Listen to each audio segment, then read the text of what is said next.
Bradley was born the first of 5 boys to the Bill and Beverly Bradley farm family out the south side of town. And Brad, being the firstborn, was named after his dad, Bill Bradley Sr., veterinarian personified, named after his dad, Bill Bradley Jr., but that was too cumbersome a name for most people, so he became known by only a part of his name, Brad. And everybody knows him now as Bradley.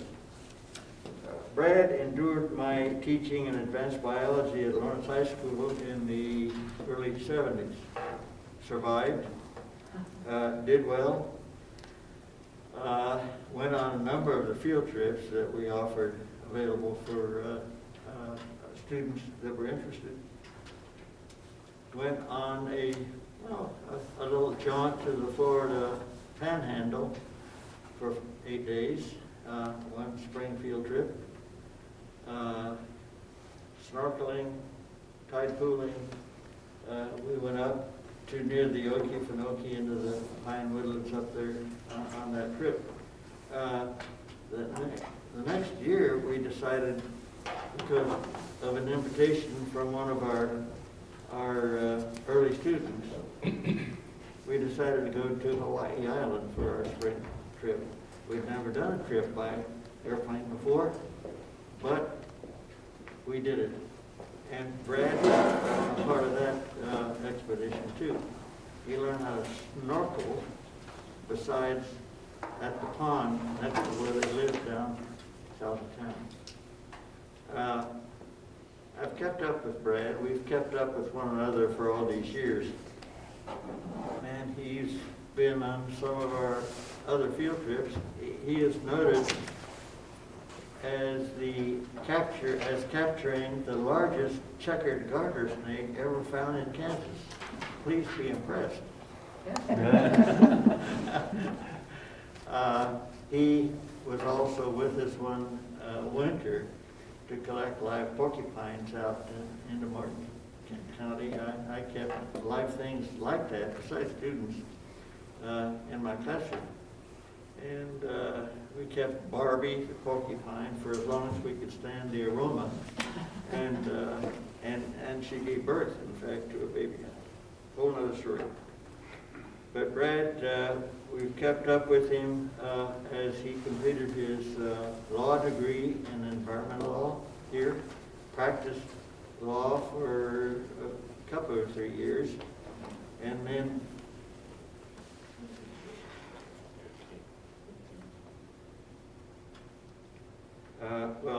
did a bunch of other things. The thing that we've kept up with him on especially is his interest in conservation ecology in Kansas, generally around, but mostly in Kansas.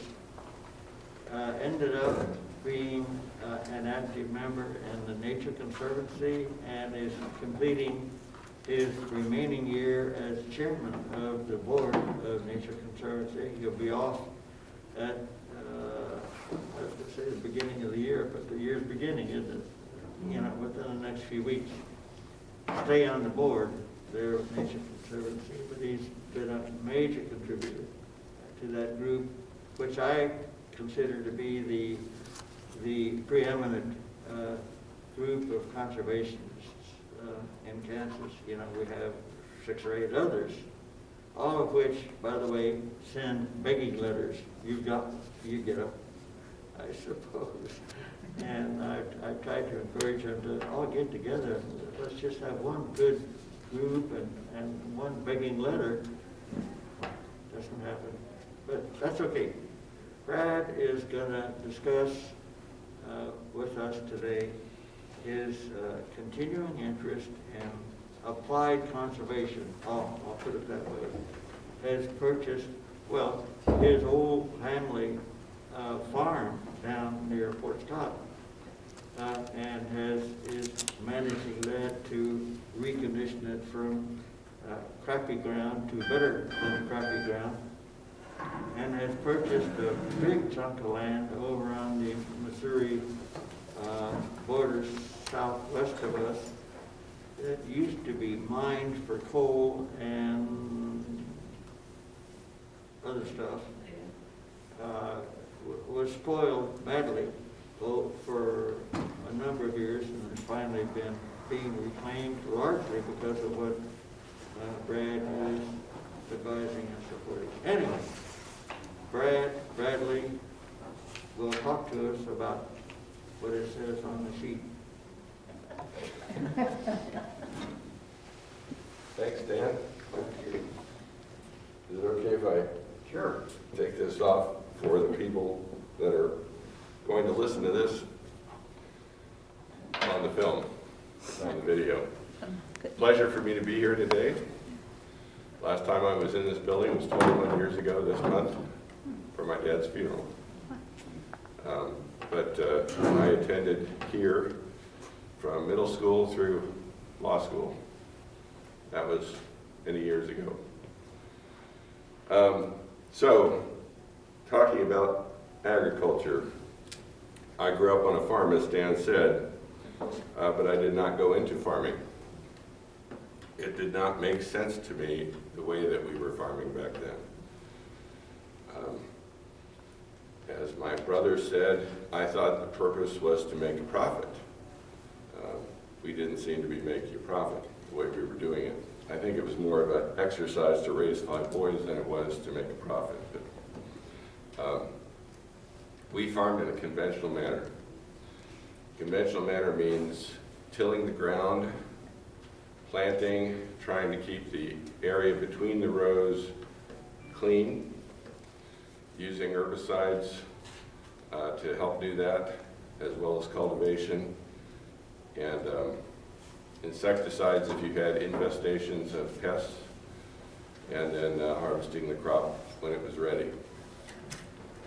I went off and did other things for about 30 years, and then I got the itch to have some of my own land and to prove to some of my buddies that I could manage it better than they could. Unfortunately, I chose a piece that had been mined for coal and had acid mine drainage on it. But that was a great education. So what I'm doing now is generally referred to as regenerative agriculture. Perhaps you've heard that term. My understanding is that the term originated from a UN conference in 2014. But I came in contact with it through some of the guys that are leaders in this field, and they are now using it. Now, I have other friends that say it needs a more precise definition. I'm not concerned about that. To me, what it means is this: it's beyond sustainable. Sustainable just means that it does well enough to keep going. Regenerative means that you regenerate or recreate what was there before to a greater degree. And so I think it fits in well with your theme. And I want to tell you about how we do it. So the whole idea is to mimic nature. Because when European settlers arrived here, they found a functioning ecosystem. It was primarily a prairie, but there were large areas that were cultivated by Native Americans. But they were not cultivated with plows and draft animals. They were cultivated with sticks. And people would make holes or little mounds. Some explorers down in Florida, the early explorers, 1500s, sent back reports of miles and miles of fields of corn, squash, and beans, the 3 sisters. So when we try to mimic the ecosystem, what we're trying to do, well, let me back up just a little bit. How did we get off of this method of farming?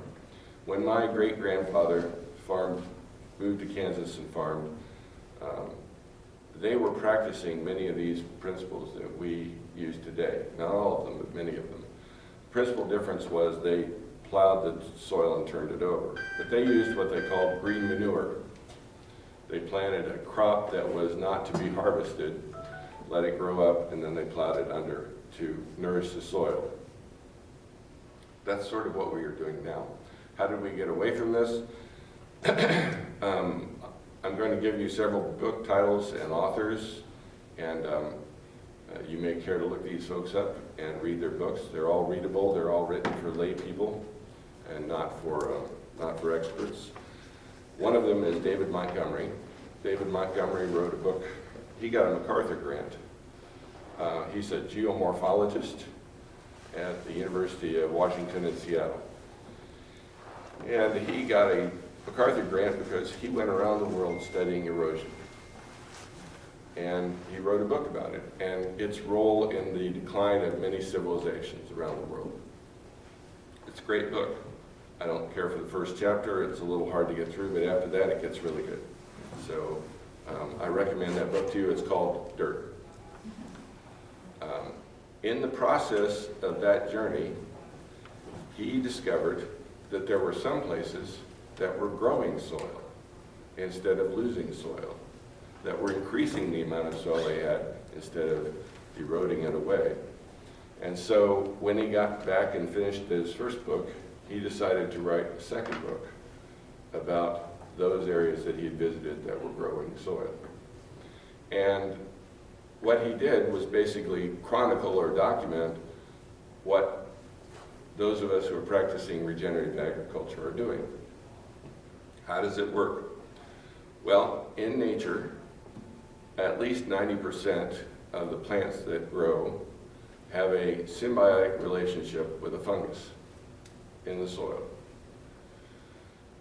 I've heard estimates as high as 95%, I've heard estimates as low as 85%, but it's at least 85%, and I round it to 90, or I average it to 90. Now, what kind of relationship is this symbiotic relationship? Well, fungus cannot photosynthesize. It lives under the ground. So what does it do? How is it symbiotic? It has the ability to create enzymes, and the enzymes have the ability to break apart chemical compounds, and then the fungus can transport those chemical compounds through little spider web-like tubes called hyphae back to the plants. The plants exude carbohydrates from their photosynthesis through their roots and nourish the fungus. So in exchange for nutrients and water from the fungus, the plant feeds the fungus carbohydrates.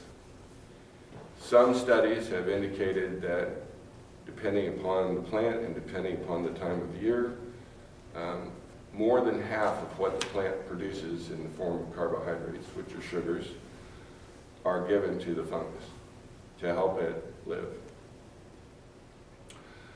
Well, that works really well because the root, the rhizosphere, which is the area contained by the roots or touched by the roots, is only so big. When you add the fungal hyphae to it, it can be more than double in size. And if you want to find an illustration of this, just check out any ditch along any highway compared to a field. The field may be brown from lack of water or whatever, the ditch is thriving. Well, the ditch is being left alone, and it's established these symbiotic relationships between the perennial plants in the ditch and the fungus in the soil. When you hear about how farming, maybe you have heard, maybe you haven't, how farming can store carbon in the soil, the way that it does this is through this symbiotic relationship. Those little spider web hyphae are very leaky. The fungus also produces a protein called glomalin.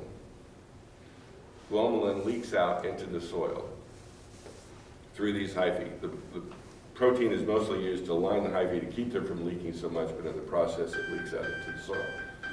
So what does that do? What does glomalin do? Glumlin helps the soil particles bind together into clumps. So healthy soil looks sort of like cottage cheese, except black. The black is from the carbon. And the makeup, cottage cheese is sort of lumpy with a little bit of runny in between. That's kind of what the soil looks like when it's healthy. Runny cottage cheese. So that's where humus comes from, and that's where the carbon in the soil comes from. Some estimates are that humus, in the best soils, humus can be up to 58% of the soil. So when they talk about farmers storing carbon in the soil, that's where it comes from. Now, those aren't the only two organisms in the soil, the plant and the fungus. There is a whole ecosystem down there. Springtails, tardigrades, earthworms, and a whole bunch of other things, including bacteria. Now, some of the bacteria are beneficial, some of them are not beneficial. A lot of the beneficial bacteria end up inside those clumps of soil. They quickly use up all the oxygen, and then it becomes an anaerobic, or oxygen-lacking, environment. A lot of those bacteria end up being the ones that can be used to fix nitrogen. And plants need nitrogen to function. Our atmosphere is 71%, I think, nitrogen. Maybe a little more than that. It's at least 70% nitrogen. But we can't use it, and plants can't use it from the air. It has to be in the form of N3, I believe, or N2 instead of N1. And so that's what the bacteria do for us. You've heard of legumes, perhaps, and you've heard of nodules on legumes with bacteria in them. That's what that bacteria is doing, but it also does it inside some of these clumps of soil. So why is clumping of soil important? Because it's the difference between a jar of sand and a jar of marbles. There's, scientists tell us, exactly the same amount of air inside a jar of sand as there is inside a jar of marbles. However, the voids between the particles are bigger in the jar of marbles than they are in the jar of sand. And bigger voids means better penetration of air and water into the soil. So when I get a 5-inch rain, as I did last spring, it soaks into the ground, and you can drive over the top and barely leave a rut, because my soil is acting like a sponge. Whereas my neighbor, who still tills his soil, has destroyed all that infrastructure. Tilling is the equivalent of bombing your roads and highways. It's difficult to get around when you don't have roads and highways. And it's difficult for the soil to function when you don't have infrastructure in the soil. So he's losing soil through erosion. He's got rills and gullies in his field, and I don't. So how is this practiced? Well, there are 6 principles. The first is consider your context. The rules are universal, but the application of the rules varies a little bit depending upon whether you're in an area with 16 inches of rain a year or 44 inches of rain a year like I am. Jimmy Emmons, who's in Leedy, Oklahoma, just below that panhandle, next to the Texas panhandle, he gets 60 inches a year, and he does just fine with these principles, but he treats them a little differently than I do in eastern Kansas. So consider the context. That's rule number 1. Rule number 2 is never till the soil. There are very few circumstances where you'll end up tilling the soil. All you do generally is create a furrow, put a seed in it, and close it up, and that's it. No cultivation, no disking, no harrowing, no cultipacking, none of that stuff. No plowing. because that destroys all your infrastructure, and then it all has to be rebuilt by the fungus before the fungus can function with the plants. Number 2 is keep the soil covered all the time. A mulch layer. If you're a gardener, you know what mulch can do for you. And that same thing happens in a field. Now, how do you keep a mulch layer in a field? Number 4, you grow a cover crop. You keep a living root in the soil as many days of the year as you can. So you plant a crop in between your cash crop and the next cash crop. During that period of time, you want something growing. Why? Because these fungus can only live about a week with no food before they die. So if your cash crop is not feeding them, then you need something else to feed them, and that's your cover crop. So let's see. Diversity.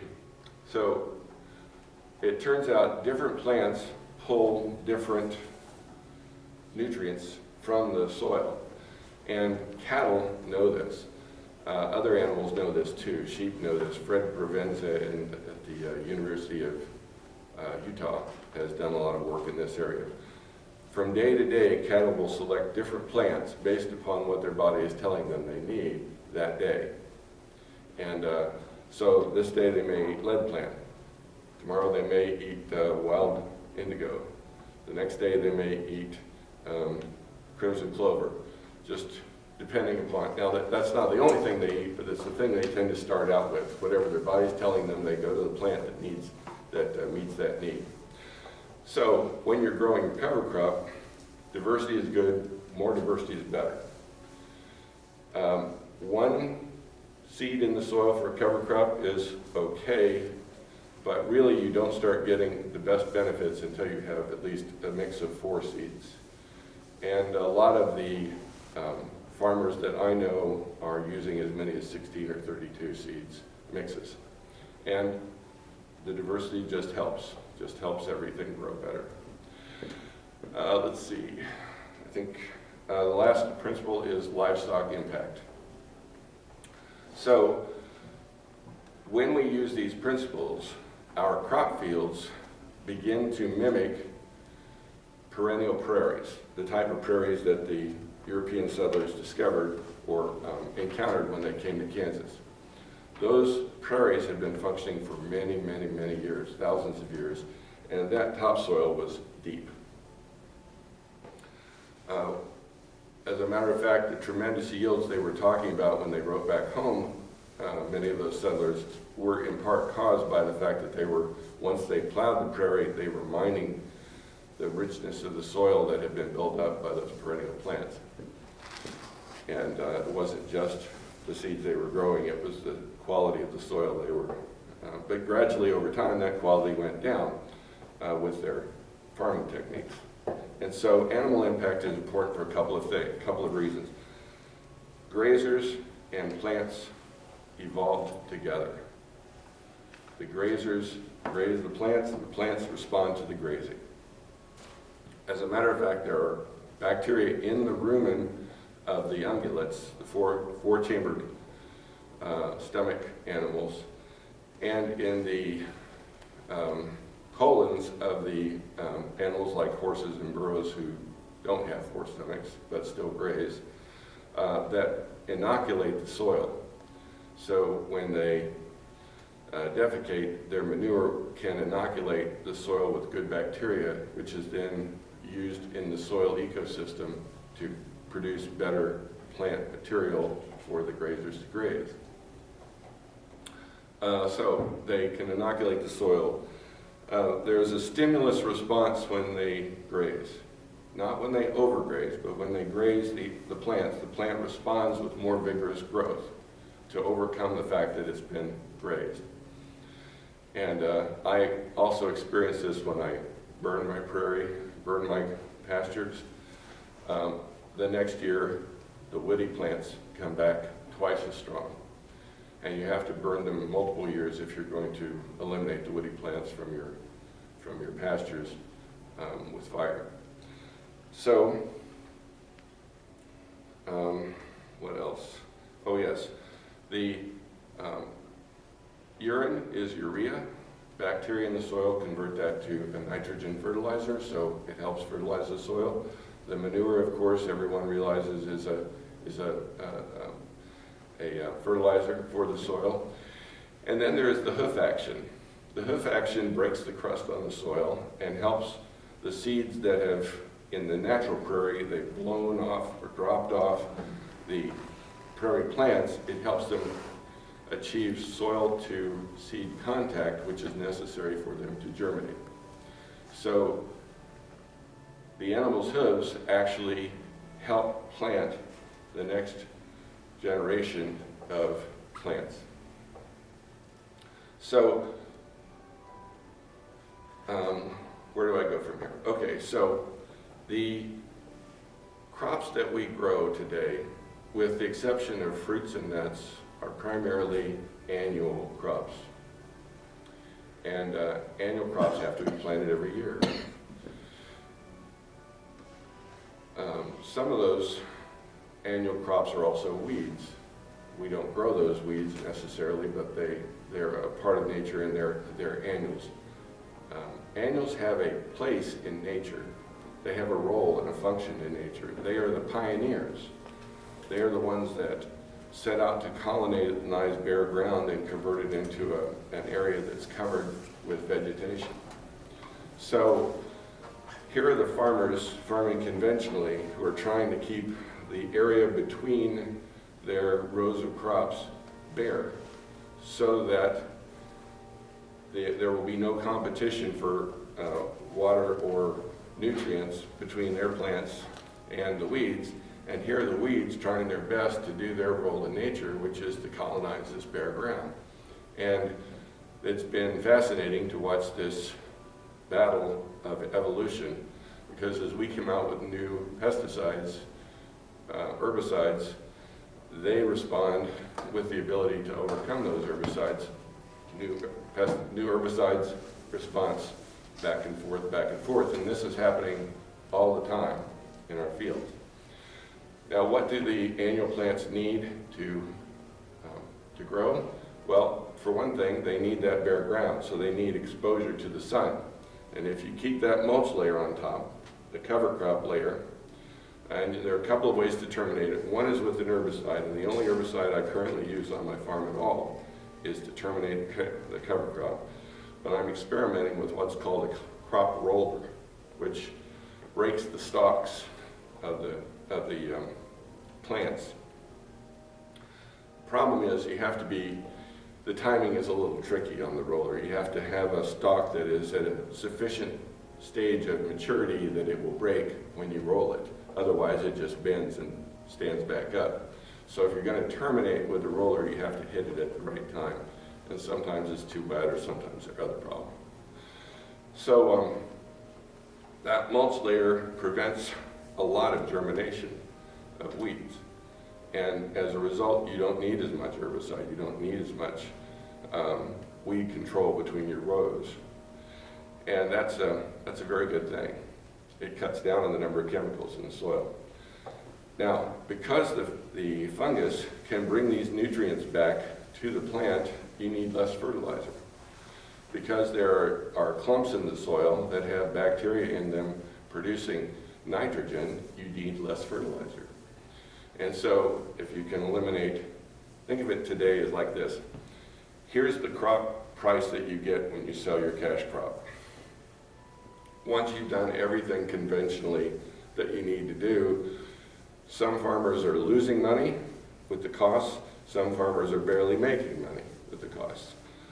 But if you can eliminate trips across the field because you don't need to put on all those herbicides and insecticides, if you can eliminate fertilizer, if you can eliminate the cost of most of your herbicides, if you can eliminate the cost of your fungicides, if you can eliminate the cost of your insecticides, now you're going to have a margin and you're going to make some money.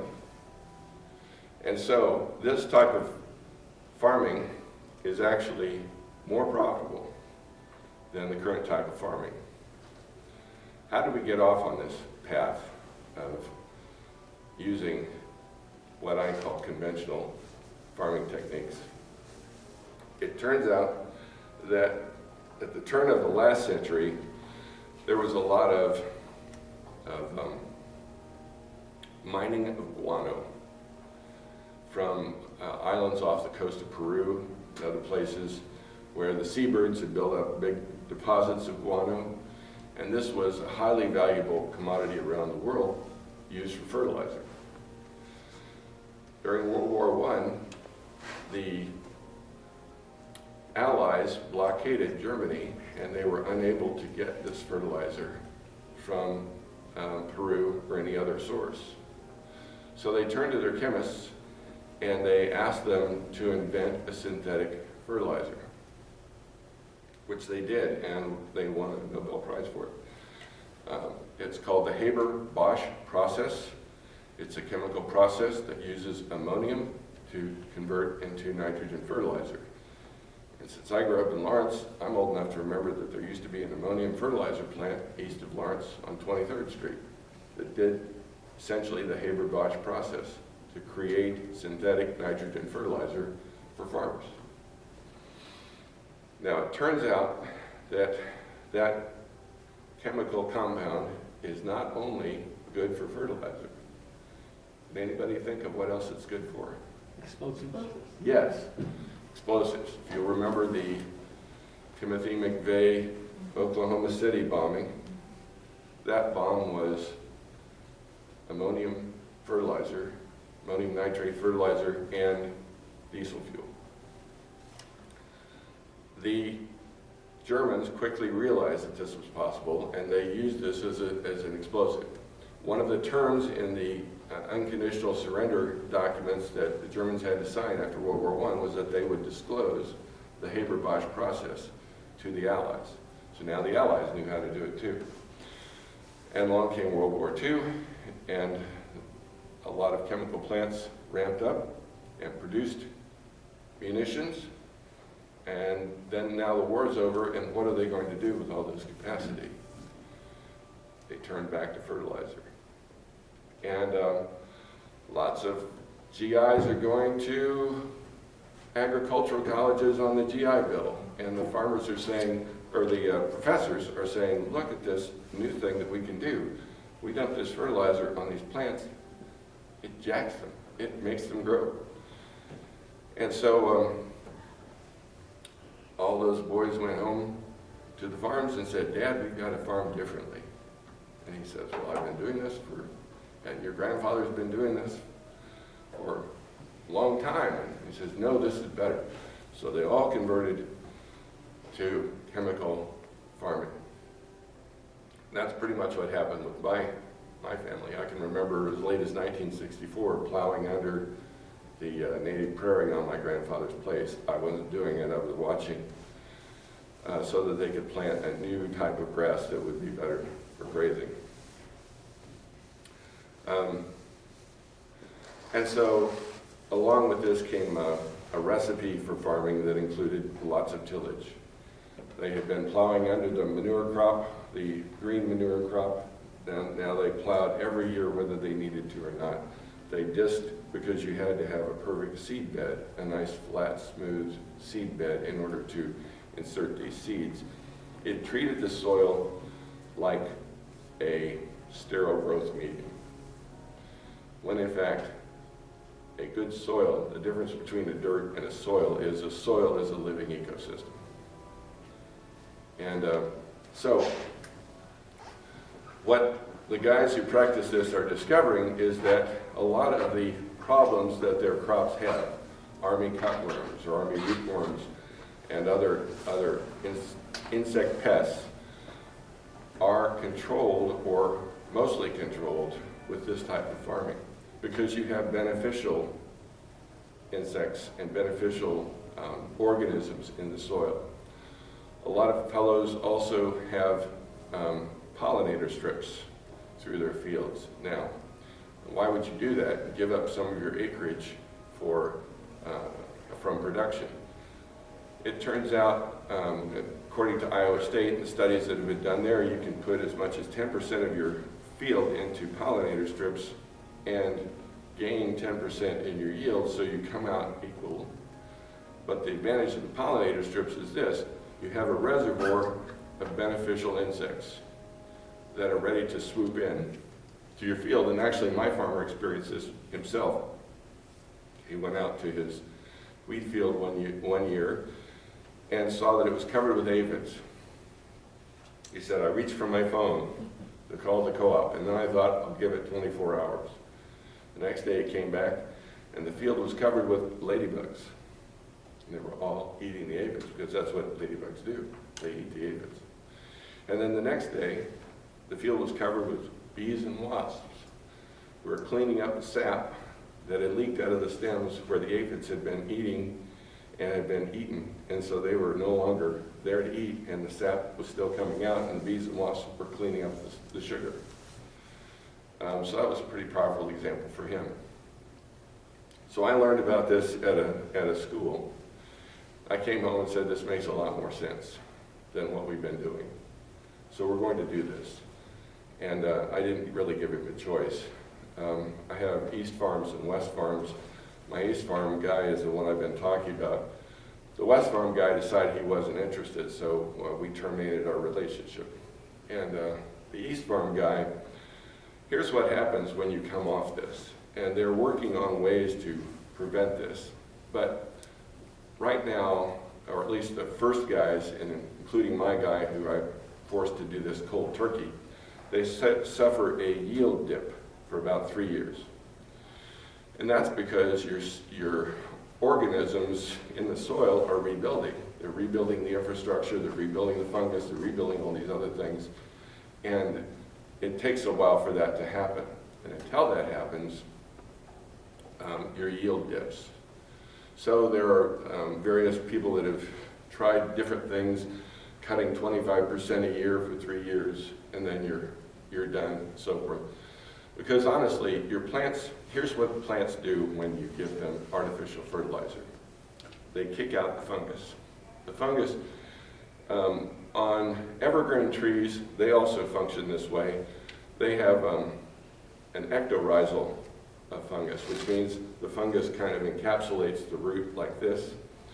But the plants that I've been talking about, the annual plants and so forth, they have a mycorrhizal fungus, which means that they have like a little hypodermic needle that goes into the root and effectuates the exchange.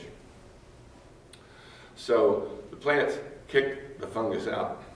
And this is a very efficient thing for the plant to do, because if you're getting fed a different way, you don't need to expend your resources, your carbohydrates, to feed this fungus. Problem with that is, of course, it makes the plant entirely dependent upon the fertilizer, and you miss out on all the trace nutrients that are brought from the enzyme action of the fungus in the soil. So, for instance, it turns out that all that phosphate that the farmers were wanting to put on their fields, there's plenty of phosphate in virtually every soil in the world, but it's all locked up because phosphate's highly reactive. It doesn't sit there in the soil as free phosphate. It always reacts with something. So you'll find it as iron phosphate, magnesium phosphate, aluminum phosphate, and other phosphates combinations. And that's what you need the fungus for. Break them apart and bring that phosphate back to the plant, because the plant needs the phosphate. So my farmer grumbled for about 3 years after I told him to convert his plants from junkies to healthy organisms. And so they did. And after that, and since then, he's been a proponent of this. He's decided it works, makes him more money, and he's happy. Now, the one thing we didn't have was animal impact. And on the prairies, of course, you had animals grazing, different kinds of animals. You had bison, but you also had elk. You had pronghorn antelope. You had deer. Some were browsers, some were grazers. Browsers like woody leaves of woody plants and weeds and things like that. Grazers like grass. So you had both kinds, and they worked together. So how do we mimic that in our systems? Well, you can graze your cover crops and that's actually very healthy for them. And also, if you have just, not all ground is suitable for growing row crops. There's a lot of ground that is too rocky, too steep, or something else is wrong. And those are generally the areas that are left in pasture. So how can you mimic this there? There's a system, there are various grazing systems. The one that I like is called high density grazing. And what you do is you use temporary electric fences to confine the animals fairly closely, so you don't just let them wander over the field, large field, for 2 to 3 months, the way we did when I was growing up. You confine them closely, and you move the fence every day or two, or sometimes as often as every 2 hours, to give them new grass. And what they've discovered is the animal behavior changes. If you give them what they call continuous grazing, that is, big field, they can wander all over, they'll pick the things they like, not just the things they need that day, but also the things that they like, and they'll avoid the other things that they don't like so well. And they're in there for 2 or 3 months, so they get regrowth, and now they hit them again and graze them again. So what you end up doing is you select in favor of the plants that your animals don't like, and select against the plants that your animals do like. So how do you change this? Well, if you confine them closely and you give them new graze every day, but you don't let them wander all over, changes their behavior. They act more like lawnmowers. They're competitive with the animal next door to them, beside them on either side. And they'll just mow off everything. They'll eat everything in that area, and that's good. Because then the other half of this is that you give that area a long period of rest, minimum 90 days. In some cases, I'm going down, if Omicron doesn't knock us out, next week I'm going down to a ranch in the Chihuahuan Desert of Mexico to look at a guy who's done this. And there he gives up to 12 months of rest after he's grazed for as short as 2 hours. He has hundreds of grazing paddocks that he can set up on his land. But the effect has been dramatic. Here's the fence line. This is his property, lush grass. This is his neighbor's property, sand and mesquite. Because he's been able to use the animals as a beneficial mechanism to regenerate the vegetation on his property using this system of high-density grazing. And if he can do it on 11 inches a year, I think we ought to be able to do it on 4 inches a year pretty easily. So I'm excited to go down there, and I hope we don't get canceled. But that's how you use animals to mimic what the buffalo did. What kept the buffalo in a herd? What kept them together in a herd? Safety. From? Animals.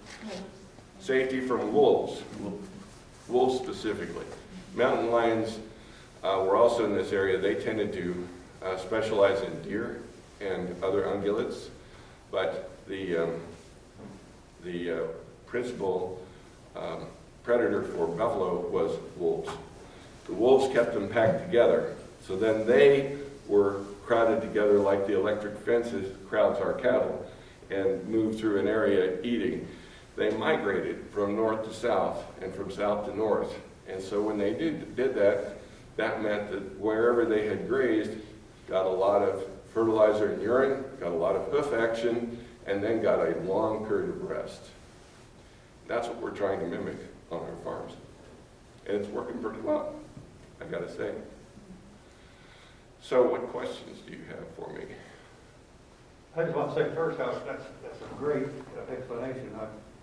I was raised on a cattle ranch and similar kind of experience, but I'm interested also, you mentioned, are you also regenerating some of the mines? So the mining land? Yeah. All right, so when I bought this land, I discovered, I knew it had been mined, but I didn't realize that it was still troubled with acid mine drainage. Uh-huh. So there were 2 places in Missouri that have acid mine drainage. And this is my farm in Missouri, not my farm in Kansas. One is Moberly, Missouri, and the other is my area, specifically my farm. And the acid mine drainage is caused by the juxtaposition or the co-location of iron pyrite, which is fool's gold, with the coal. And what happens is they take off the overburden. So this was coal that was 30 feet or less under the ground. The overburden is all the stuff above it. Take that off and pile it over here. So now you have a waste pile like this. Then they take the coal out. Well, the coal is mixed with this iron pyrite. So how do they get rid of that? They wash it. Now, why do they wash it? Because the chemical reaction of iron pyrite with water, or at least the way they did it here, is the sulfur runs over to the oxygen and attaches to the oxygen in the water and creates sulfuric acid. And the iron in the iron pyrite precipitates out. And so now you have orange streams because of the iron that's there, the rusty colored iron that's precipitated out, and low pH water.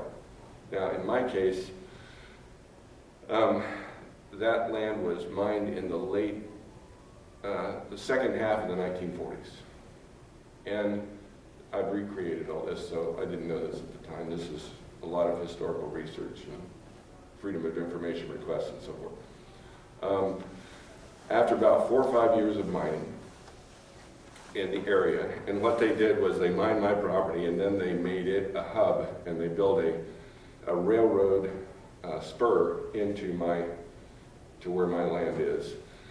And they had a place where the trucks would dump the coal, and then they had a tipple that would load the cars. But before they loaded them, they sprayed it with water. And the water caused this reaction to happen. Why did they do that? Because high sulfur coal is less expensive. It doesn't bring as much as low sulfur coal. So they wanted to take some of the sulfur out of it. So this sulfuric acid water runs downhill and accumulates in a pond, and after 4 or 5 years, they moved on. Peabody Coal Company ended up owning the land. It sat vacant for 40 years, and then Peabody wanted to sell it. And by then, they'd enacted some mining legislation, and the state of Missouri said you have to remediate this. So, and I've got the plans. I found the plans that they used to do this. They took that mining waste and they spread it in an 18-inch layer, 18 to 24 inches, over one of my best pastures.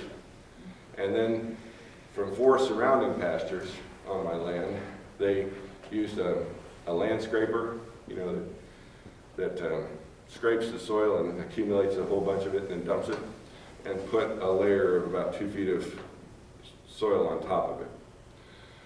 So, and then they planted it with vegetation to avoid erosion. Now, the vegetation they chose was Serratia lespedeza, which is a noxious weed now, but it wasn't back then in the 80s when they did this. So in the mid-80s, they did this work. Here's what happens. Now, I have 4 properties or fields on my property that are 3 feet lower than the area surrounding them, because that's where they took the dirt out. So they're down way below the A layer, most of the B layer, they're not down to rock, but they're down to clay, for sure. Those are some of the areas that I've worked hardest to rebuild the soil, and you can do it. It's actually possible to regenerate soil. David Montgomery knew it when he saw these places. They're happening all around the world. The Incas in Peru did this in the mountains, and I'm doing it on these what I call cereal bowls, because they've got sloping sides and they're down here like this. 4 cereal bowls on my property, I'm doing it there. Where they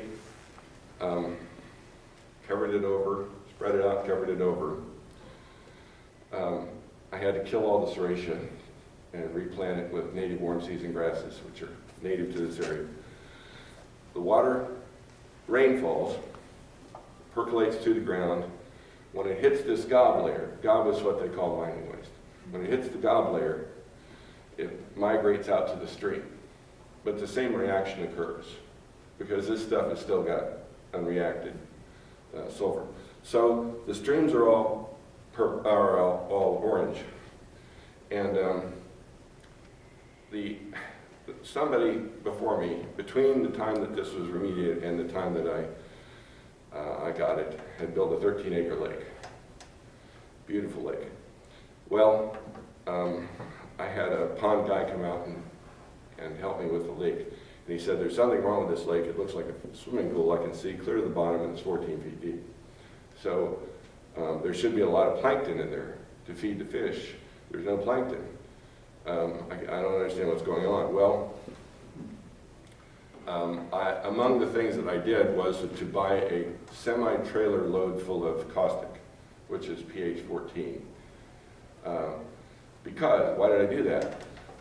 Because I had 13 acres of water to treat, and the water was pH 2. So I had to do something to balance out the acidity. So I pumped that all in. It averaged out to pH 8. That was September, October one year. The next spring, 6 months later, tested again, pH 2. So we had to tear out the dam, take out the water, and so how do you treat something like that? We recreated the stream. We discovered there was buried mining waste in the bottom of the lake, and that's what was causing the recurring problem with the water. But how do you treat something like that? I have read lots and lots and lots of papers, and the money for research on this dried up in the mid-90s. So they haven't done any research to speak of that I'm aware of since then. But what they had done to that point was you take the stream and you line it with crushed limestone, calcium carbonate. And as the water flows through it, it reacts with the calcium carbonate and neutralizes it. So it actually flows off my property across the state line onto another property. A few years later, I got a chance to buy that property. And I discovered that mine was remediated in the 80s, that one was remediated in the 90s. It didn't have the problem of waste on the property. It had the problem of the water from my land going onto that property. So they built a horseshoe-shaped lake and lined it with big chunks of limestone. And then they had a low-water dam and another low-water dam and another low-water dam. And they put gabions, which are big sacks, porous sacks of crushed limestone, stacked them like bricks on these low-water dams. And so it goes around the horseshoe-shaped pond and then flows over the gabions, all limestone. By the time it leaves that property, it's pH 7 again. But that's how much effort it takes. Sorry, I get wound up about that. Meanwhile, all of the other property on the land, except for the stream, there's not any stream life, as you can imagine, but all of the land is doing great because we're using all these regenerative techniques, and it's doing great. Other questions? Tell me about the property that was your great-grandfather's, where the water supply was. You didn't have water supply. Oh. What you did for that? Okay. It's not really regenerative farming, but it was necessary in part because I needed to water livestock. And you can't have animal impact if you can't water your livestock. So this is a property in northwestern Bourbon County, Kansas, and it has over a mile of the Little Osage River through it. But I had them try to drill. There was a hand-dug well. Turns out it was infected with E. coli and some other things, and they said it never went dry. And of course, the first year I bought the place, it went dry, and so I wanted a more reliable water source. So I tried to drill a well. 600 feet, alternating layers of limestone and shale, no water, no aquifer at all. So I either had to pull out of the river or do something else. So I decided I had a machine shed built to house the machinery that we use on the property. And instead of draining the water off to the edges and out, I drained it to the center of each side. I reversed the gutters. So they didn't drain this way, they drained this way. To the side, to the two sides, and then took it inside, brought them together, and then took it over to a building next door where I have 5 3,000-gallon tanks, plastic tanks, that I use for storing water. And we get a lot of rainfall, I've mentioned that a few times. So even in a drought year, we'll still get at least 36 inches. And I store water there. So I have about 15,000 gallons, and that's enough to water livestock while they graze in the vicinity of that area.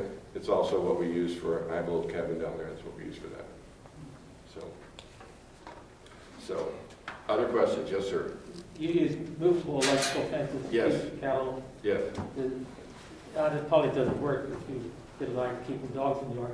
They bring electrical cable and where Actually, it if does. you had a cable to move, you wouldn't have to do the whole fencing. Well, that would be a great labor-saving device because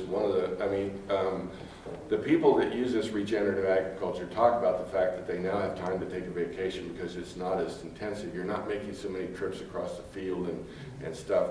But if you're using livestock, one of the things you do have to do is roll up these fences, Yeah. move over it, and then unstring Seems like it a again. cable would be if the cattle were So that. there's an Australian system that uses a shock collar. Okay. They've already invented that, and it's come to the United States, but it's not widely popular here. And they're still trying to make sure that it works as well as they hope it does. But that would be tremendous, because then you have to have a way to turn, you would have to have multiple wires in the ground, so that would be a one-time expense because otherwise you're just turning them out in a big field, and that's not No, I was thinking if you could just move the cable along. possible. And they would, besides, they would see the red cable, So you're and talking they would about see it beside the good collars see it. and some kind of a device that when they get close to it, it shocks the cattle. Yeah. Yes. So I'm not exactly sure how the Australian Very one works, cables, yeah. but you'd still have to move something Yeah, you'd have to move it, but not a whole fence. or have it, yeah. So they're experimenting with that right now. This is the thing. We're early enough in regenerative agriculture that everything is not cut and dried. And so you got people that are giving 2-hour grazing and they're half-day grazing and 3-day grazing, and everyone thinks their system is best, but there's a lot of experimentation going on. The best thing is that it's all working better than what we had before. The big question is, how do we get all the farmers to do it?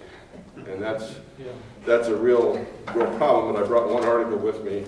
One of the leaders in this field is Dave Brandt in Carroll, Ohio, and he did a side-by-side study at commercial scale. And he said that at the end of his study, he'd made $135 an acre more using these techniques than conventional farming. So that's probably what's going to get their attention, the opportunity to make more money. Yeah. So, yes, sir. There must be pushback from people that make money on commercial farming.